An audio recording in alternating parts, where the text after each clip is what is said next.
Hey guys, how's it going? I'm back again with another video. It's been a while, so I'm gonna try and get back into things, the swing of things here. And so today we're once again, believe it or not, looking at a fight that's happening in Providence, but this time it's against Stainwagon.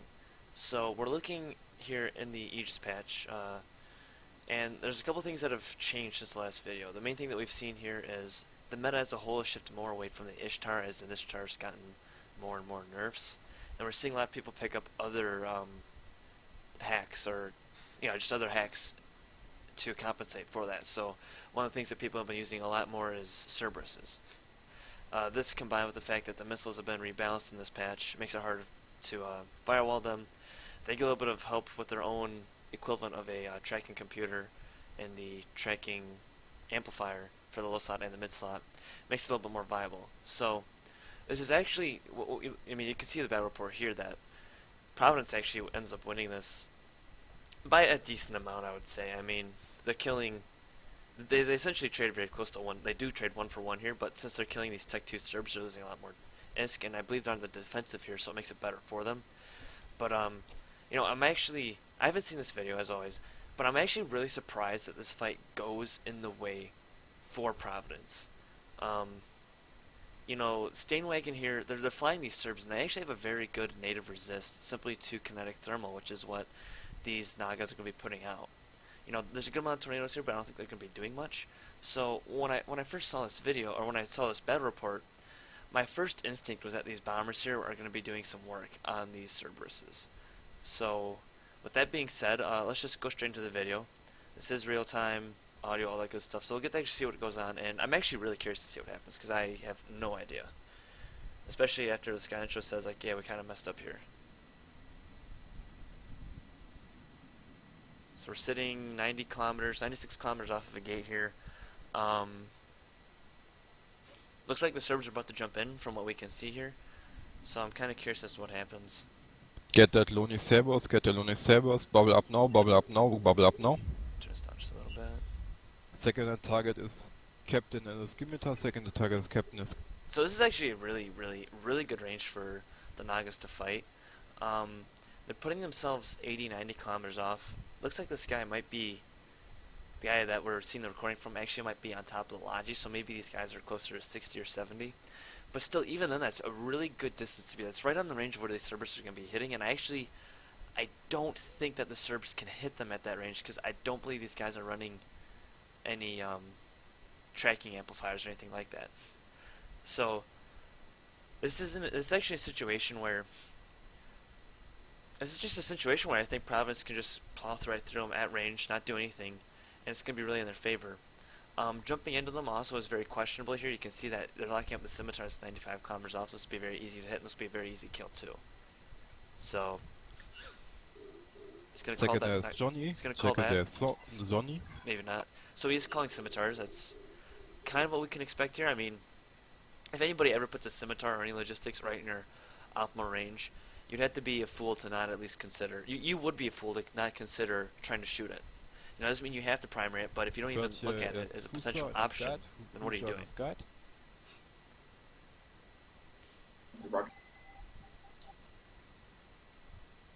So we do see bombs coming in on top of them from the bomber group.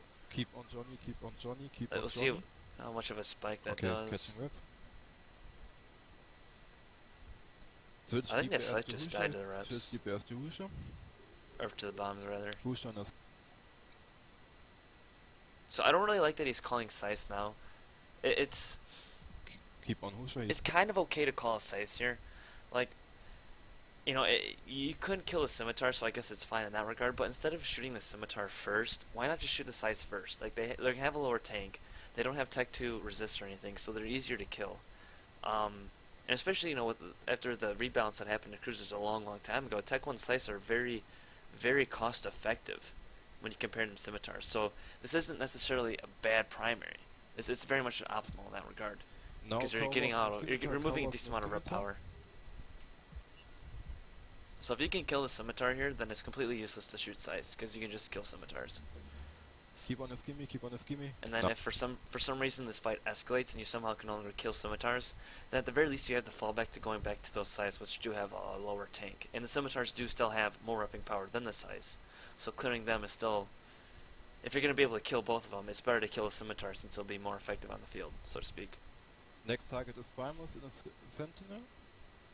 And it's Scimitar, Primus in a Scimitar. So if I'm stainwagon here, like as soon as this happens, like if I'm going to jump in there, I need to be warping off immediately. Like right now they've taken way too many losses to begin with. Use your MWD once. Like I don't know, I wasn't paying too much attention to be honest. Did they get bubbled right away? Like I didn't think I saw any bubbles on this grid, so like I'm kind of confused as to. There's no situation here where if you're stainwagon where you want to stay at this range. There's literally no reason whatsoever.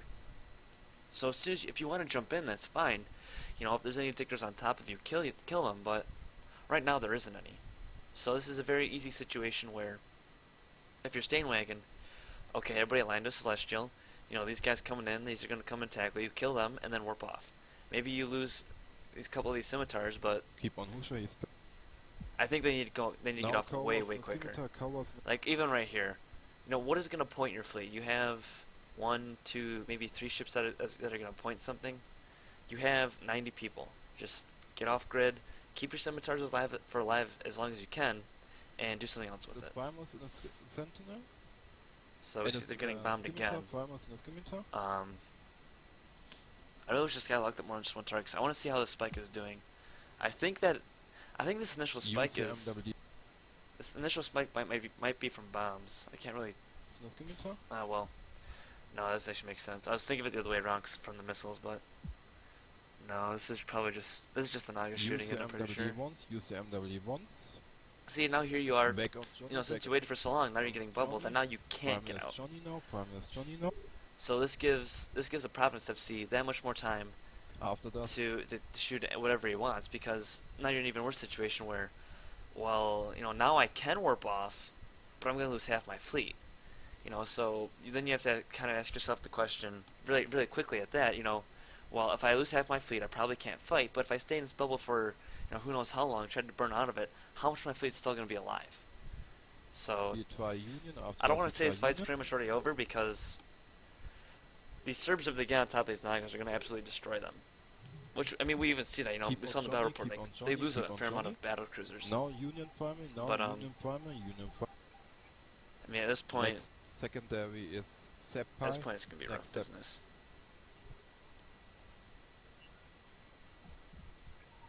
Keep your MWD on, keep your MWD on. I don't know.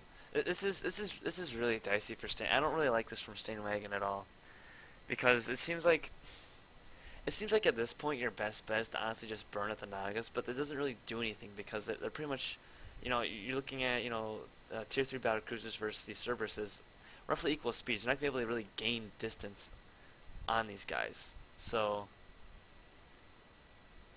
I really think it's just a huge mistake to try and stay in this grid for very long. You know, you need to ping right away. As soon as you get in a situation like this, whenever you try to jump into somebody, you need to, if you're a doctrine that likes to fight at relatively closer ranges, you know, within 60 kilometers, you need to have pings ready when you go into this. I mean, there's a couple warp ins here that you see, but you need to use these right away as soon as you come in. Don't try and fight this, you know, oh, you know, we can kill this one guy and then maybe kill another because he's burning in, and then maybe we'll perch. No, just perch right away. Get yourself in a good position where you'll be the entire fight. You know, I mean, we get to this point where, like, halfway through the video, you know, and you're kind of gaining distance. I mean, looks like you've gained maybe 20 kilometers, but, you know, like, what benefit here? What benefit is this, that you've gained this 20 kilometers, which, by the way, I think this is because this Province fleet has barely been moving. As a matter of fact, I know it is. They've barely been moving at all. They're just not cycling like warp drives. But, I don't know. I don't like it at all. So I think from this point it's pretty much cleanup crew. We're gonna see if I'm gonna skip through here and see if there's anything else worthwhile seeing, but it's probably not like. Next yeah, I mean at this point it's pretty much all Cerbs that are left on grid. So this is like a good job done from Providence. I mean they do a lot of things right in this video, right? But it's nothing that I would say is it's nothing mind blowing like, wow, this is literally how you win wars. This is just a clean cut. This is how you do it. You know, this is just clean execution, I think would be the word. Because I mean, because stainwagon just messes up so hard in this fight. Like there's just no reason whatsoever to stay on grid as long as they did. Um, very good bombing runs. The bombers had a really good impact in this fight. I feel. We don't really see them. I mean, you can see, like this is how much damage that they're doing to these Cerbs when they're bombing. You can see there's another wave coming in here. So I like what the bombers do in this fight, and I don't really think that there was. I think they might have been the turning point in this fight, honestly, those bombers, because I think in this fight they got off like 3 or 4 runs. Because they go in at the very beginning, and then they have one around I think the 130 mark. Keep on Husha, he's Somewhere right around here they get another bombing run, then here at the end they get a bombing run again, and it's like you're getting constantly harassed by these things. And that's the other thing too. If you know that there's, maybe you don't know that there's bombers on grid right away, but like as soon as you jump in and you see these bombers, you need to expect that there's going to be more of them. And if you're in these Cerbs, you're in a heavy cruiser dock. You're in a hack, which typically most of them have very really low sigs unless you do something really weird. But you're still in the shield hack. You're still going to get hit by these bombs fairly decently. And especially when you look at your scythes and your scimitars, which don't have that good of a tank to begin with, those bombs are going to hurt. So unless you have a plan to get rid of these bombs, then I don't like staying this far off away from the Nagas. What I'd much prefer to see here from stainwagon is you purge immediately here at the very beginning, and then you warp back down to these Nagas literally right at 0. This puts you in a couple of good places for a couple. This puts you in a good place for a couple of reasons. First off, you can't really get bombed anymore. If Providence wants to play the game of let's bomb our own fleet while we kill theirs, you're gonna win that because at least you should win that because you're flying a Tech 2 Cerb doctrine, which is gonna be vastly much more tanked, hopefully, than the Nagas and the Tornadoes. Second, you're using missiles, which are not affected whatsoever by transversal or anything like that. So when you're fighting at 0, you can get very good transversal on these Nagas, and it can be very hard for them to hit you, while your damage is still the same as it is when you're 60 kilometers out, because that's just how missiles work. So, not to mention that, it also puts you in very good tackling range if you have any tackle with your fleet. I don't think they really do. I mean, they have a couple of frigates. But it puts you in a much better spot to tackle this fleet and keep them pinned down and continue to do work on them. I mean, looks like there's one Hug on each side. But I think it's... I think it's better for the Cerbs to... In both situations, they're both going to get scrammed and webbed, so you have to assume that both sides will hit fairly easily, but I think it's might be more valuable for the Cerbs. But that's still kind of questionable, because if the Cerbs get scrammed and webbed, then these battleship-sized guns, the 425s, can actually hit them. But I feel like I like the Cerbs being at 0 more than I like the Nagas scramming and webbing my Cerbs. I don't really know why, because there's a lot of things that suggest that's not a good idea. But I wouldn't mind. I guess I wouldn't mind if I was seeing these Cerbs. I wouldn't mind trying fighting these guys at 0 just to see what happens. At the very least, you're negating all the bombers in this fight, so that alone it's very, very good. And then, I think fighting at 0 is the correct choice, because right now you're getting painted by visuals and whatever else. So you're gonna have a pretty decent sig radius, and you're shooting 60, 70, 80, 90 kilometers out, so these railguns won't really have any transversal problems.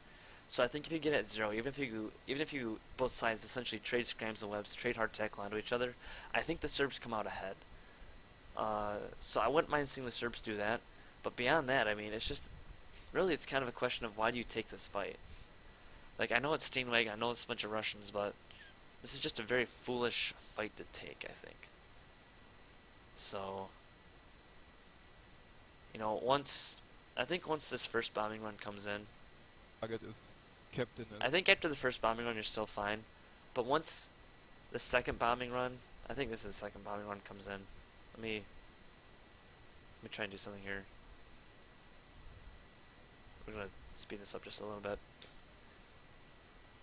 I think essentially once the second bomb run comes in and it lands pretty decently, this fight's completely over for stainwagon and they just lose. They get bubbled here, which is fine. and you can see the bombs coming in. But I feel like if you do nothing to try and negate these bombers, which honestly you're gonna have a really hard time doing in a missile-based doctrine since you have missile flight time to consider. That gives the bombers a lot of times to warp out unless you tackle them. Um, if you get hit by the second wave of bombers, it's basically game over. Now you can see that the bubbles, there actually bubbles do go up, but since these bombers are bombing the Cerbs, it takes the bubbles out right away. So, um, yeah, you have this second squad of bombers, like the second rogue squad, just coming in and try and tackle them. But and once these bubbles go up again for the second time, after the bombs have gotten rid of all the tackle for you, keep that in mind. Like Providence literally removed any sort of warp disruption they had on these Cerbs by bombing their own bubbles. Once these bubbles go back up again, I think the fight's pretty much over. Like there's no coming back from this. You're trading one for one, but in a fight like this, if you're running the Cerbs, you can't trade one for one and expect to win. Mainly because you're fighting outnumbered, but also because you're using a Tech 2 doctrine up against Tier 3 battlecruisers. This is a trade that any 0-0 soft holding alliance is going to take. Because this is a great fight for Providence. You know, they managed to hold grid, and then they just do cleanup crew and whatever else. So stainwagon really suffers from this fight by not perching and then staying too long on, like, they just do nothing to try and get themselves off grid. You see this rogue squad up here doing who knows what, and it just doesn't end up in their favor.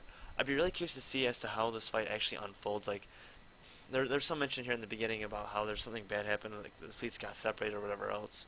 But I would be curious to see as to how Stainwagon got put in this position where they have to jump into these Nagas that are already on a perch. I mean, most people with an IQ higher than a house plan won't do that unless they have something else planned, like they have another fleet or something coming in. So there's a lot of things here that I think aren't shown, and I'd be curious to see how they play out. But at the end of the day, Providence just clean up crew on these guys. So props to them, and I think that's all I have to say in this video. So as always, if you have any questions, comments, concerns, suggestions, hit it up, and I'll see you guys in the next video.